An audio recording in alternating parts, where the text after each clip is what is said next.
Hello friends, good afternoon. कल जो है हमने प्रेजेंट इंडेफिनिट टेंस के बारे में पढ़ा था। उसमें आपको प्रेजेंट इंडेफिनिट की पहचान बताई गई थी, रूल बताए गए थे, सिंगुलर सब्जेक्ट क्या होता है, प्लूरल सब्जेक्ट क्या होता है, इसके बारे में बताया गया था। यदि आपने उसको नहीं देखा तो इस वीडियो को जरूर देखें।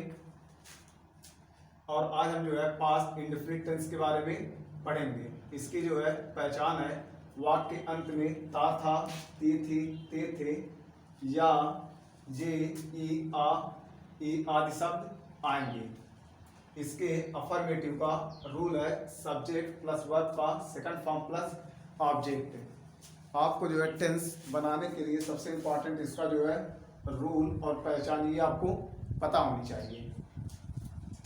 जैसा कि आप जानते हैं वर्ब के 3 फॉर्म होते हैं, फर्स्ट फॉर्म, सेकंड फॉर्म और third form.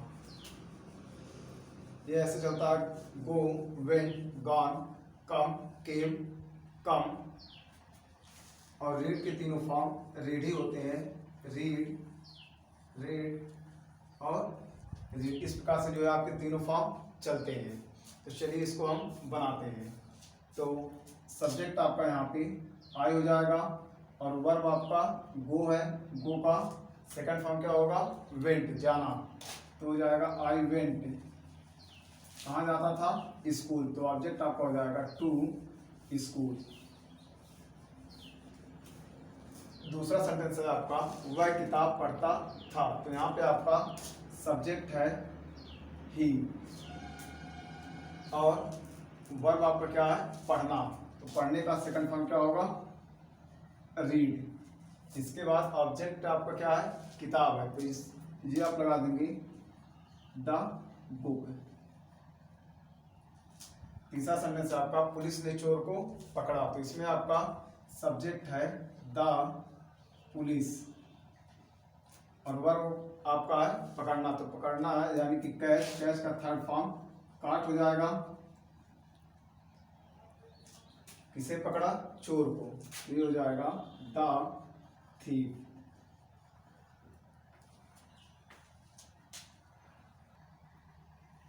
Negative sentences, negative sentences का रूल है subject plus did not plus verb का फर्स्ट फॉर्म प्लस ऑब्जेक्ट। चाहे आपका सिंगुलर सब्जेक्ट रहेगा या प्लूरल सब्जेक्ट रहेगा, हमेशा जो है आप डिड नॉट का यूज करेंगे।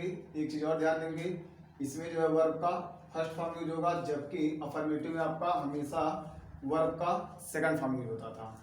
ठीक, तो हम बनाएंगे यहाँ पे आपका सब्जेक्ट आई है, इसके बाद आप लगा देंगे डिड नॉट। इसके बाद वर्ब का फर्स्ट फॉर्म यानी कि वो हो जाएगा। इसके बाद ऑब्जेक्ट आपका टू स्कूल हो जाएगा। सेकंड सेंटेंस है आपका, इसमें सब्जेक्ट आपका ही होगा। इसके बाद इसमें भी आप डिड नॉट लगाएंगे। इसमें आपका वर्ब पढ़ना यानी कि रीड होगा और ऑब्जेक्ट आपका द बुक हो जाएगा। तीसरा सेंटेंस आपका, इसमें सब्जेक्ट आपका द पुलिस होगा। इसके तुरंत बाद आप डिड नॉट लगा देंगे और इसके बाद आपको पकड़ना का यानी कि कैच हो जाएगा और ऑब्जेक्ट आपका द थीफ होगा। तो पूरा सेंटेंस आपका बन जाएगा the police did not catch the thief. Interrogative sentences, जैसा कि आप सब जानते हैं इंट्रोगेटिव सेंटेंसेज आपके 2 प्रकार के होते हैं। एक आपका यस या नो टाइप और एक आपका WS टाइप। यस या नो टाइप क्या होता है, जिसका आंसर आप यस या नो में दे सकते हैं, वो आपका यस या नो टाइप होता है। जैसे आपका दिया क्या वह स्कूल जाता था, तो आप यदि जाता तो आप कहेंगे यस, यदि नहीं तो आप कहेंगे नो।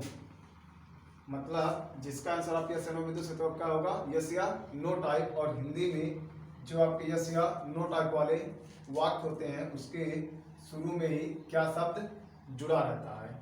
और दूसरा आपका है WH टाइप। WH टाइप क्या होता है? जिसका आंसर आपको देने के लिए कुछ इंफॉर्मेशन की आवश्यकता होती है, उसे आप WH टाइप कहते हैं। जैसे क्वेश्चन नंबर 3 दिया, उसने खाना क्यों नहीं बनाया, तो इसमें आप कुछ रीजन बताएंगे, वो बीमार थी या कहीं गई थी, ये आप क्या बताएंगे, कुछ उसमें रीजन बताएंगे, ठीक ना। और ये जो है हिंदी के वाक्यों में हमेशा जो है वाक्य के बीच में जो है प्रश्नवाचक शब्द रहेंगे, ठीक। जो आपकी यस या नो टाइप वाले सेंटेंस होंगे उसको जो है आप हमेशा हेल्पिंग वर्ब से बनाना शुरू करेंगे, और जो आपके WH वर्ड वाले रहेंगे उसका जो सबसे पहले क्वेश्चन यानी कि प्रश्नवाचक शब्द की इंग्लिश लिखी जाएगी, उसके बाद फिर उसको बनाया जाएगा। तो इसको हम बनाएंगे, जी आपका हो जाएगा डिड, इसके बाद सब्जेक्ट आपका ही होगा, इसके बाद वर्ब यानी कि गो हो जाएगा, इसके बाद ऑब्जेक्ट आपका टू स्कूल होगा, और लास्ट में आप मार्क ऑफ इंटरोगेशन लगा देंगे।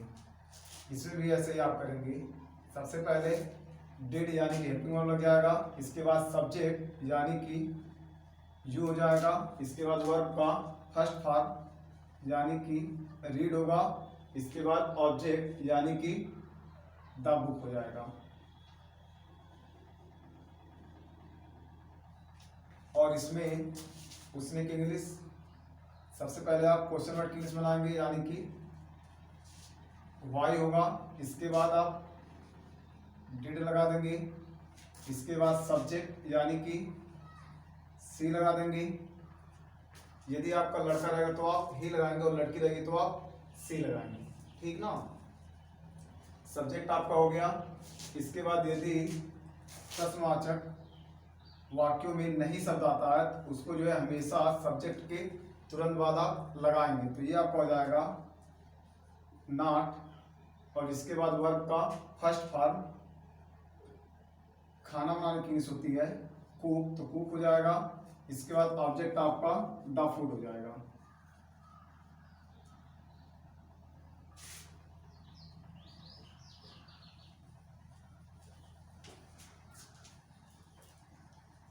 लास्ट में मार्क ऑफ इंटरोगेशन लग जाएगा। इसके बाद इसमें जो है सबसे पहले क्वेश्चन वर्ड की इंग्लिश यानी कि व्हाट होगा, इसके तुरंत बाद आप डिड लगा देंगे, इसके बाद आपका सब्जेक्ट उन्होंने है तो दे होगा, इसके बाद वर्ब का फर्स्ट फॉर्म यानी कि डिसाइड। तो पूरा सेंटेंस आपका बनेगा व्हाट डिड दे डिसाइड। यहाँ पे आपके प्रैक्टिस के लिए कुछ वाक्य दिए गए हैं, इसको आप लोग ट्रांसलेट करिएगा। यदि कोई सेंटेंस आपको कोई वाक्य नहीं आता है उसको आप लोग जरूर बताइएगा, और यदि आपको वीडियो हमारी पसंद आए तो लाइक, सब्सक्राइब और शेयर कीजिएगा। Thank you so much.